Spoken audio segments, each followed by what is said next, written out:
8:37 ang ating oras. Kumusta ang lahat? Sana'y masaya pa rin. Sa lahat ng mga kakabalik lang mula kanina, maraming salamat. You're so faithful to me. Thank you so much. Sa mga hindi pa nakakapanood, nakapakinig sa atin, ako ayan, live na po tayo ngayon. On Facebook, hanapin mo lang Energy FM 106.7 DJ Kara. That's DJ Space K-A-R-A. And please, like and share this live video. At syempre, gusto ko munang sabihin na meron tayong pinamimigay na 1,000 pesos sa ating tunog pera. Everyday po yan. Kapag hindi mo nahulaan yung sound, pwedeng tumaas yung 1,000, maging 2K, maging 3K, pataas ng pataas hanggat sa hindi nahuhulaan. Pero pag nahulaan mo, edi congratulations, meron kang 1,000 pesos. Yan po ay in celebration sa ating 25th year anniversary ng Energy FM kasi 25 years na tayo. Kaya namimigay tayo ng kaperahan. At hindi lang yan, may billboard din tayo, Tita Cora. Kaya nga. Ang saya-saya, di ba? Nandidiri ako sa mga nasa harapan ko. Bakit? Ano may sa harapan mo dyan? Mga branigela. Hindi, mga paninda kasi yan kanina. But anyways, eto muna, ipaparinig ko muna yung tunog pera kanina. Okay ka na? Okay na ako? Sakto Because lang. during your commercial break, parang Sakto lang, nagpahinga muna ako dun sa labas. O eto, i-play muna natin. Ito yung kanina, kay Baby Toby may nanalo, di ba? Ayan, so ito po yung tunog kaninang hinulaan.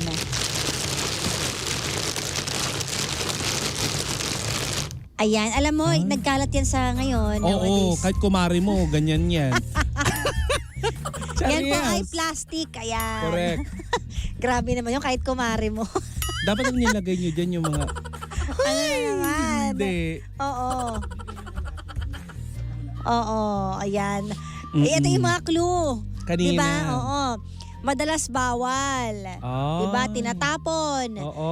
Pangmatagalan. Oo. Ito yung pinakamalupit. Minsan ikaw. Oo. Minsan iniiwasan. Minsan ikaw. Grabe naman yun. O ito ba, kakilala mo. May kakilala ka mong plastic? Gusto mong pangalanan ko. Ay, bahala ka. Nasa sa'yo yan. O ito pa. Sisidlan. Oo. Ayan. Minsan daw ikaw. Ikaw ba plastic ka? Minsan. Talaga, na plastic ka naman ng tao. Di ba minsan pinaplastic natin yung ating pakiramdam? Sa bagay. Pinaplastic natin na kunwari masaya tayo, pero kailangan nating... Oo. Minsan di tayo nagpapakatotoo sa mga sarili natin, lalo na kapag meron tayong mga taong iniingatan. Tsaka minsan pag tinatanong tayo kung okay ka lang ba, lagi natin sagot, okay lang kahit hindi naman talaga. So, yun yung pagpa-plastic na hindi naman harmful sa iba. Harmful yun sa sarili mo. Correct. Diba? Pero yung harmful sa iba, wag tayong ganun. Diba? Oo. Kung nagiging cause ka na ng hinanakit ng ibang tao, Oo. siguro oras na Tigilan para itapon mo yung sarili. Kasi ikaw yung plastic. Pero kahit daw itapon yung mga plastic, lulutang daw yan, di ba? Yan daw yung pagkakakilanlan. Ganon. Correct. But anyways, ito na nga, pag-usapan natin ang ating story kanina. Story ni Ivy na may isang karelasyon for 5 years at siguro nagkaroon sila hindi pagkakaintindihan. Walang time sa isa't isa. So, minabuti niya makipag-break sa boyfriend niya. Pero after 7 months, ikakasal na. Kumbaga nakahanap agad ng jowa yung ex niya after nila maghiwalay for 5 years. Tapos yon kinasal na. Siguro hindi pangit yung breakup nila kaya naimbitahan siya sa kasal. Siguro friends pa rin sila, ganyan. So na-invite siya sa kasal and sabi niya, siguro feeling niya yung pag-attend daw sa kasal ang magpapatigil sa kahibangan niya. Kumbaga parang okay, pag umattend ako doon, mas matatanggap ko na tama na, wag ka na umasa, Ivy, kasi kasal na nga. So umattend siya ng kasal pero masasaktan pa rin pala siya habang kinakasal yung dalawa, nakakaramdam siya ng pain, ika nga. Pero after that, ayun na, ngayon pa lang siya magsa-start mag-move on. Ganon. Alam mo, ito lang na napansin ko Napansin ko sa lahat, ito in general, sa lahat ng mga magkakarelasyon na 5, 7 years, 8 years, bakit pag nagbe-break sila, may isang nag-aasawa agad? Tapos ilang months lang, yun yung kinakasal. Di ba kadalasan ganun? Uy, alam mo, iniisip ko pag ganyan, parang ginagawang panakip butas o tagapagpatuloy nung nararamdamang love. Ako feeling ko hindi. Feeling ko, kasi natapos niya na yung chapter na yun yung sobrang tagal. Kumbaga may impact sa'yo na ayoko na mag-spend ulit ng sobrang tagal na time tapos di naman pala magkakatuluyan. So para maiba naman. Parang minsan natatauhan ka din na, alam mo, yung nakilala mo, eto na to, tama na. Kasi parang ang tagal ka na in-spend ko, di naman din nagkatuluyan. Etong 3 months ko lang nakilala, in love ako. Parang gusto ko na mag-settle down. Parang gusto mo nang i-stop there. Parang okay na to. Ito na yung mamahalin ko habang buhay. Ayoko na magpagod na naman. Pero nakakatakot Na ilang yun years. ha. Kasi in the long run, yung mga bagay na madali mong nakukuha, madali ring nawawala. Sabi nila. Oo. Pero not all the time din naman. Kasi kung Mm. minsan, yung mga nakilala mo in a short period of time, yun yung mas nagtatagal. Sa bagay, may mga Meron ganun din, din. di ba? Kita mo si sa Titanic, si Rose tsaka si Jack. Jack, Oh, di ba? nag-umpisa lang sa sa Dura-Dura, di ba? Di ba Di doon ba sila ilang araw, 3 days nag-start? lang yata yung kanilang love story, di ba? Oo, sa Pero, barko. Oo, may mga ganun din talaga no? Nasa barko talaga ang true love. Ay, taray! Congratulations! Pero yun nga, masakit din talaga yun. Pag pinapanood mo yung taong mahal mong kinakasal. Hmm. Diba? Masakit yun kasi ini-imagine mo, sana kung hindi ko siya binrake, ako yan eh. Parang ganon. Ikaw ba? Wala, hindi pa ako Uy, naka-attend ng napanood- kasal. Napanood ko yung vlog mo before telling na parang ang sakit kung kung kung ang Sige, laki ng push mo mata ni yan. Gandang Kar, bigla siya naging nawala na yung ubo mo. Oo, magaling na. Hindi, kasi alam naman ng mga taong nakapanood ng vlog mo yun, di ba? Mhm. Hindi, never pa ako umattend ng kasal. Naimbitahan ako. Kung yun yung gusto mo sabihin, na-invite naman talaga ako. Pero I chose not to go. Because bawal sa inyo. Papa Jackson is watching. Busy siya. So yon. Mm-mm. So ayaw mo. Yes. Ayaw pumunta. Kasi di ba bawal naman talaga sa religion nyo? Tama ba? Ah? Ang pumasok sa simbahan ng iba. Oo. Alam ko yan dahil Tama. sinabi mo yan dati sa akin. Ay, naka-attend ako ng kasal pero sa kasal ng friend Reception. namin, sa reception lang ako nagpunta. Tapos, lahat, kasi abay ako nun eh. Lahat ng abay dapat maglalakad, di ba? Sa Mm-mm. simbahan. Syempre, alam naman ng friend ko na bawal ako. So, pinagdamit pa rin niya ako ng abay. Okay lang naman sa kanya. Andun ako sa labas nag-iintay. Hindi na rin pumasok si Lloyd. Si Lloyd yung kasama ko nun. Sabi, sige, dalawa na lang tayo dito sa labas. Yun yung picture nyo na buhat-buhat. Oo, nagpicture-picture na lang Oo. kami sa labas kasi sinamahan niya akong hindi pumasok Aww. noon. Yun. Pero going back, yun na nga. Ikaw ba naka-attend ka na ng kasal ng ex mo? Hindi ko balak. Hindi mo din ba? Oo. Mm-mm. Ikaw Pero, ba, naimbitahan ka na ba maging abay ulit? Parang hindi na. parang hindi. One time lang ako naging abay Oo. in my life. Kasi dati flower girl eh. Mm. Na yun na pagkakaalala ko ng bata pa ako na naging flower girl ako. Pero But anyways, going ayun na back nga. to ano Mahirap pangalan yun, niya? si Ivy. Luningning, Ivy. Anong luningning? Going back to Luningning tuloy na sabi ko.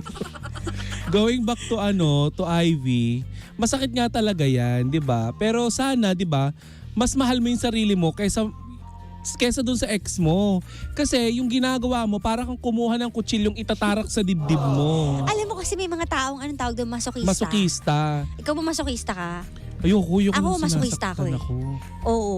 Kasi feeling ko, doon ako mapapagod. Pag Kapag pinagod pagod ko na, ka na, pag tapos pinagod na. yung sarili ko sa pain, mas matatauhan ako. Para kung si Ivy na mas gusto kong, sige, saktan mo lang ako.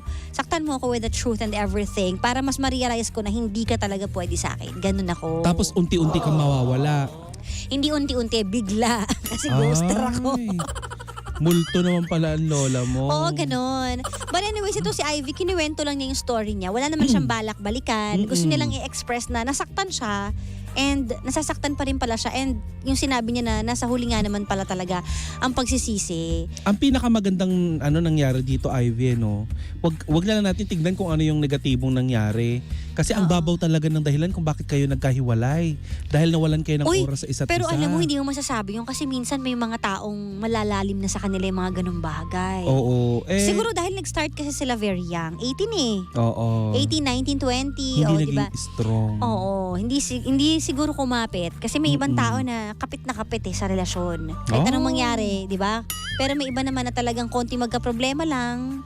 Ikaw ba bitaw kapit-kapit na ka din ako. kapag may jowa ka? Aha. Taray Hindi ko alam. Uy! Nagka-ex Ang ka din, isasagot B. ko. You don't wanna talk about the past. Okay. But anyway, Huwag mo sa akin hindi kasi syempre, since we're giving advices, di ba? Yeah. So, sa akin kasi, hindi na siguro. Parang kapag Syempre. tapos na ay tapos na. ganun kay. At saka, Pag-move forward. ikaw ba, pinuputol mo yung relationship mo sa mga, sa Alam mo, parents? tawagin na natin si Papa Jackson kasi laging ako yung tinatanong mo, ikaw ba? O tapos ikaw naman Si Papa magtatanong sa kanya. Basta kay Papa Jackson yung tanong. Oo Kasi nga. never ako nakapag-usap to about my ex eh. Kasi ayaw niya eh.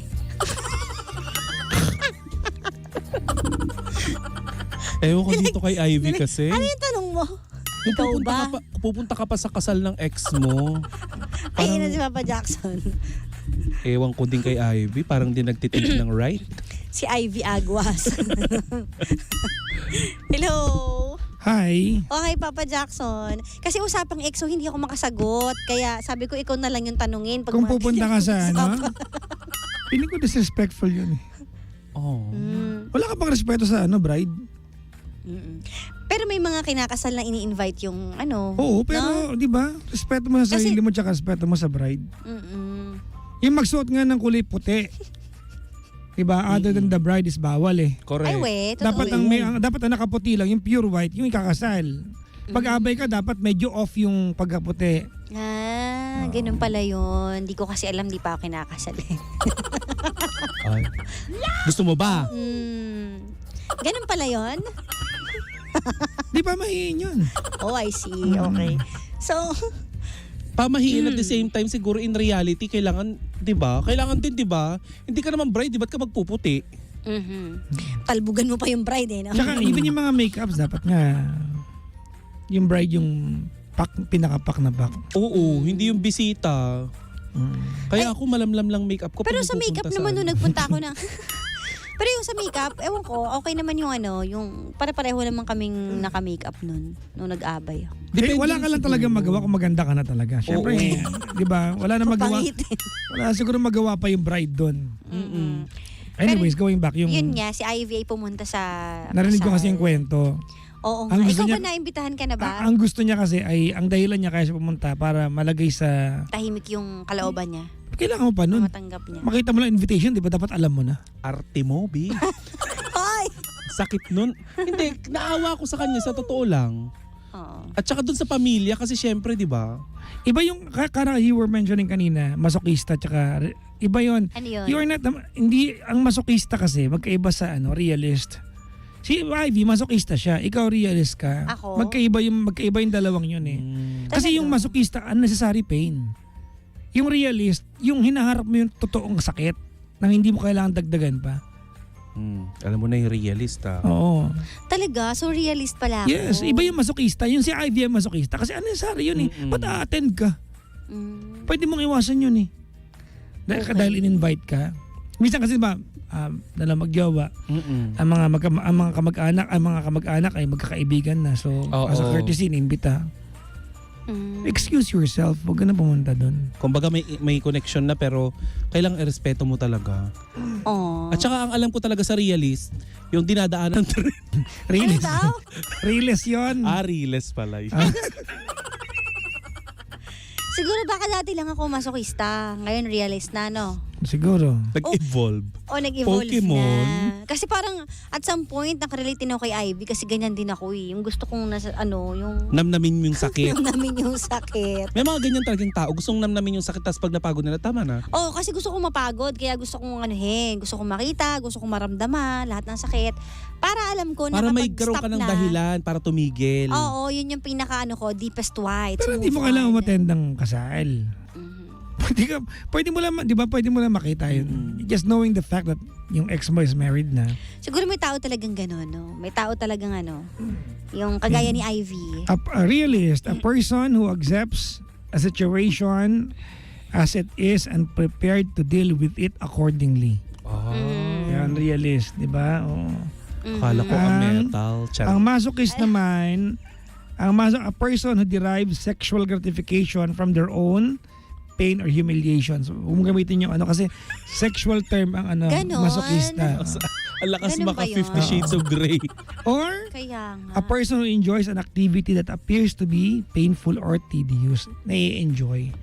Na-e-enjoy. Ikaw naman Na-enjoy hindi. mo yung pain. Ginagawa mo naman to accept the reality. To accept, yes, things, Ayun. Pero either way, parang hindi talaga maganda dahil parehas kung ano man yung... Huwag mo na tignan, B. Kawawa yung bride eh. Ha? Kawawa yung bride. Oo. Kasi may i-compare. Yung mga tao, siyempre may mga tao, di ba? Ayun yung Pero ex. naka-attend na siya, so wala tayong magagawa. Tsaka ano kayo mararamdaman ng pamilya nung Naka-attend na siya. Pamilya nung bride, di ba? Pero kasi alam mo nang in real life nangyayari kasi talaga yan eh. Yung mga ex nagiging friends. And pag naging friends, okay lang naman umattend nung kasal. Ha? Di ba? May mga ganun eh. Ewan ko. Siguro yun very, ako naniniwala ko na very yan. One in a million yung close kayo to a point na iimbitahin mo sa Talaga? siguro magkakilala, hindi kayo magkaaway pero para maging magkaibigan. Civil. Siguro ganun. yun, yung civil. Acquainted kayo, di ba? Kumbaga pag nagkasalubong kayo sa Mega Mall, pag sale, mag-hi pa rin kayo, hindi para magbatuhan kayo doon na kung ano man. Oo. Pero to a point na mag-invite ka pa rin sa parang disrespectful yun. Sa kasal. Mm. Depende siguro sa setup ng ano nyo. Kasi, ewan ko, yung iba kasi talaga nag-i-invite pa kasi nagiging tropa na lang sila after Ewan ko. that. Parang kasi may friend akong ganun eh. Nag-invite pa. Ayoko kasi, Oo. ayoko Ex kasi niya, tropa namin, ganun. Ma-attend siya, magtotropa kami, pero wala na lang yun. Pero kasi wait past lang, is past. parang nag-umpisa ganun. silang tropa, di ba? Oo. Ayun yun. Ayun. Yun yun eh. Ay, hindi sila nag-usap umpisa na tropa. Magjowa talaga. Oh. Talagang, kaya nakaalam ko may mga ganun talaga nangyayari in real life. Walang mali siya. Yun. Wala talaga. May mga As in, kilala wala. rin. May mga kilala rin ako. But then again, kawawa kasi yung ano. Ah, Meron pa din yan. talaga. May naniniwala ano pa rin kayo yan, may konting spark yung May kapag nahulog pitik pa yung din. gamit tapos sabay nilang Magkakasabay. Oo. Di ba? May ganun pa rin yung may nararamdaman pa rin, konting-konti nga lang. Oo. So wag na lang at In all. denial lang sila na may nararamdaman sila. Kumbaga kung civil kayo at naging maayos naman yung breakup nyo, wag mo na lang isama sa kasal mo kasi syempre yung kasal nyo ano yun eh. Kumbaga para sa inyong dalawa lang. Correct. Diba? Kaso nagpunta nga si ate girl. So tapos na. Sana na lang makamove on si ate Ivy. Diba? Kasi ini-imagine niya na siya yung kinakasal dun eh. Nung Oh, napanood see, niya. that's exactly the Yun. point. Si ate So, Ivy may feelings pero si Boy wala na. Ganon. Sino nag-invite sa kanya? Si Boy din. Si Boy kaya, tinanong kaya yung kanyang mapapangasawa kung okay lang. Siguro may mga ganon talaga na mag-asawang nag invite ng ex. Hindi, pero sa kwento hindi nabanggit. Friend kaya si... Binanggit na in-invite si ano. Hindi, binabanggit. Hindi binanggit kung pumayag si girl. Oh. Kung si bride ay pumayag. Hindi kayo nag-away sila.